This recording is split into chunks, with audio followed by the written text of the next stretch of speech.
Hi viewers, இன்றைக்கி ஒரு recipe போடுறோம். என்னான்னு பார்த்தீங்கன்னா சொரக்காய் கூட்டு. பாசிப்பருப்பு போட்டு எண்ணெய் ஊற்றாமல் சொரக்காய் கூட்டு எப்படி வைக்கலான்னு பாசிப்பருப்பு போட்டிருக்கேன், கழுவி வச்சுருக்கேன். அதில் ஒரு அரை டம்ளர் தண்ணி ஊற்றுறோம், அந்த பருப்பு வேகணுங்கிறதுக்காக.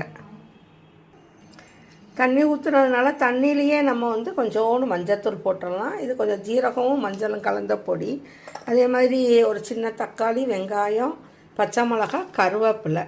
ஏன்னா தாளிப்பில்லை அப்படிங்கிறதுனால கருவேப்பிலையை நம்ம அப்படியே கட் பண்ணி போட்டிருக்கோம். அதே மாதிரி ஜீரகம் கொஞ்சம். இப்போ சொரக்காவை நல்லா பொடிசாக தோல் நீக்கி சுத்தம் பண்ணி வச்சுருக்கதையும் போடுறோம். எல்லாத்தையும் போட்டு கிண்டி உப்பு போட்டு கிண்டி விட்டு செக்கி குயிக்கிலிட்டு வச்சு மூடிடுறோம். உப்பு போட்டாச்சு, கொஞ்சமாக உப்பு போட்டால் போதுமானது. ஏன்னா எம்சி குக்கரில் ரொம்ப உப்பு போட்டிங்கன்னா கைக்கிற மாதிரி ஆகிடும். கம்மியான உப்பு போட்டு எல்லாத்தையும் நல்லா கிளறி விட்டு மூடி வச்சு மூடிடுறோம். இப்போ நம்ம கொஞ்சமாக தண்ணி ஊற்றிருக்கதே அந்த பருப்புக்காக தான். செக்கி குயிக்கிலிட் போட்டாச்சு, போட்டு நம்ம ப்ரெஷ் பண்ணிவிட்டு மூடிடுறோம். கரெக்டாக இந்த ரெட் மார்க் கொதிநிலை வந்ததுக்கப்புறம் வரும். அடுப்பு ஆன் பண்ணிவிட்டேன். வந்ததுக்கப்புறம் டர்பம் வந்ததும் ஆஃப் பண்ணிடலாம். இப்போ சொரக்காய் மட்டும் இருக்குது அப்படின்னா தண்ணி ஊற்ற தேவையில்லை. சாஃப்ட் வந்ததும் ஆஃப் பண்ணிடலாம்.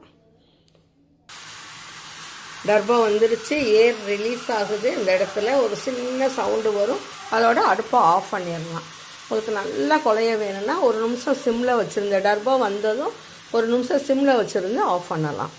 இப்போ ஏர் போனதும் நான் உங்களுக்கு ரிலீஸ் பண்ணி காட்டுறேன்.